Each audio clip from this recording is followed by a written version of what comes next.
Viva Las Vegas, and welcome to today's session, where I'll be covering announcements that Pure made at Accelerate in Las Vegas this year, 2023 June.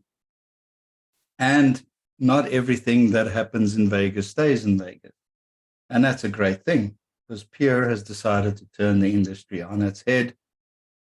And we decided to give customers a lot more than what we used to give them. So data center efficiency was at the center of all the announcements made. Today, I'll be covering mostly around FlashArray. But in essence, Pure will reduce customers' footprint, so we will keep them in demand of greater capacity per rack unit, consolidate more workloads, and run them on fewer arrays. We'll also help customers continue to reduce costs, less power and cooling, and also supporting the same workloads.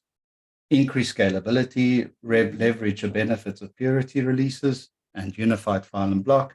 Again, what resonated through Accelerate is a lot what we're doing around file running on the Pure arrays.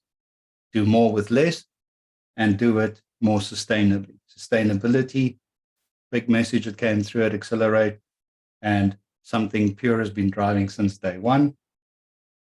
As you'll see, since day one, Pure has been designed around sustainable, around running things a lot more efficient with a lot less power and a lot less cooling.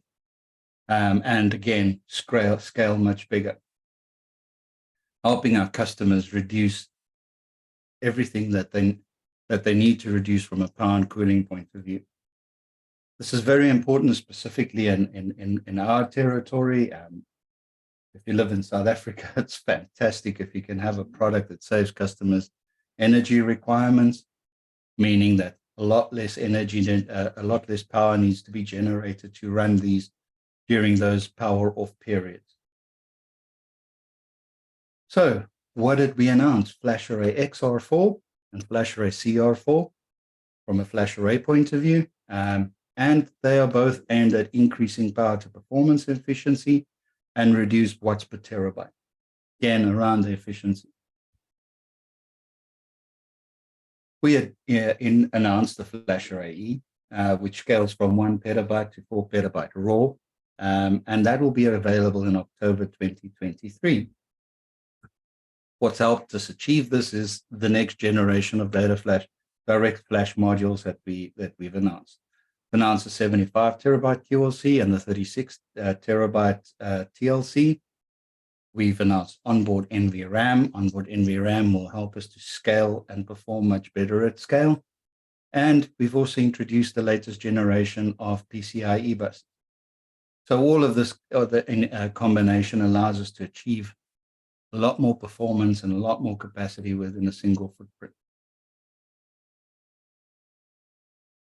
So if we look at the spectrum of applications, from your extreme performance applications all the way down to your content libraries and your data archiving, your ultimate capacity storage tiers, we can provide a single Purity platform in the XL, FlashArray platform, in the XL, in the X, in the C, in the E, managed by a single Pure One cloud. And we can also deliver it as a service through Pure Fusion, allowing you to create your own services around there. I will cover Pure Fusion in a separate session, and also some enhancements we've made on Pure One. But as you can see, we're eliminating the need for all the archaic storage products that sits in data centers and sucks up power and cooling just to have some storage for archive data, those kind of things.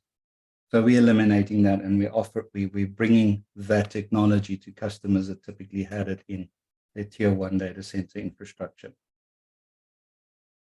If we look at the FlashArray 3, the FlashArray XR4 compared to the FlashArray XR3, there's the biggest performance in the history of Pure between generations.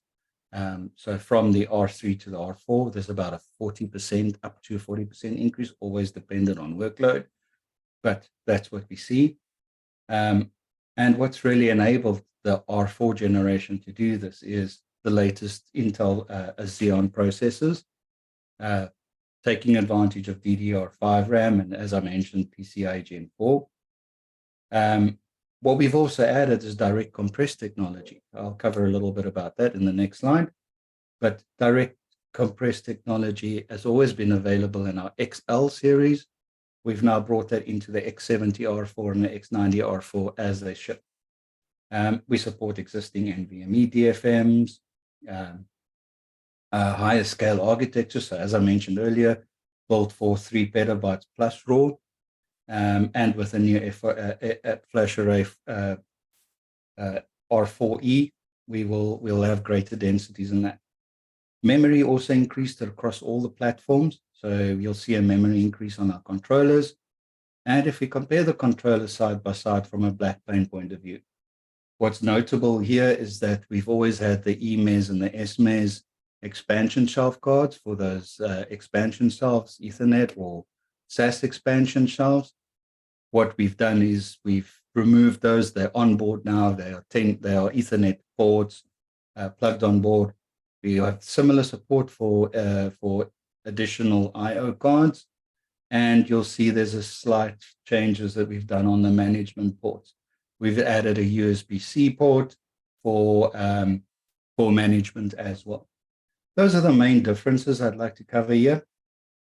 Again, if there's any comments or anything you guys would like to know, please make a comment on my comment section, and I will follow up with that. So look at the direct compress accelerator card. The card specifically designed to give you an additional 30% on our inline compression. That's moving the CPU off the base CPU in the model and offloading it onto the CPU card. As I mentioned, our FlashArray XLs, the FlashArray X70R4 and the FlashArray X90R4 will be shipping with it. They'll occupy PCIe 5, which is usually reserved for NDUs, and there will be a swappable component on that. Just look at the array genealogy. From left to right, we've got our first arrays again with Evergreen. We've made advancements throughout over the last 20 years. 10 years. We've made some advancements, and we're on the R4. So those customers that's taken advantage of the FlashArray Evergreen program, you will be able to upgrade to the R4 from your XR3. One of the things that I need to mention here is that the entry-level X10 R3 was dropped. So the model now starts at X20 R4. And for those customers that are on X10 platforms with their next Evergreen upgrade, will be upgraded to the X20 platform, R4. Pace of innovation, as I mentioned, since last year, we introduced the XL, the FlashBlade S, the FlashBlade E, which is a high-capacity scale-out architecture, the CR4 and the XR4. And then in October 2023, we will have the FAE. So the full stack approach we have is, as I mentioned earlier, cater for any workload. We could take that into cloud. So the same code that runs on our flash arrays runs in the cloud block store. We could take that into Azure and AWS, give you a lot more portability of your workloads and a lot more ability to move things around. Some great solutions around that. I will have a separate session on Pure Cloud Block Store. Portworx for your containerized solutions. Again, I'll have a separate session on announcements we've made on Portworx and Fusion. The session intended for FlashArray. Thank you. We will have regular updates, demos, and more. Special request guests, as I mentioned. One of my next guests will be Adam around Cloud Block Store, Mohammed around Portworx, Semi around what Pure does with data and analytics and machine learning and all of those funky things. And hashtag, please remember, subscribe to my channel on YouTube, Chris Goes Coastal, and make some comments. We might have some spot prizes available in the future. Thank you very much for attending the session and listening to me. And we'll speak to you next time.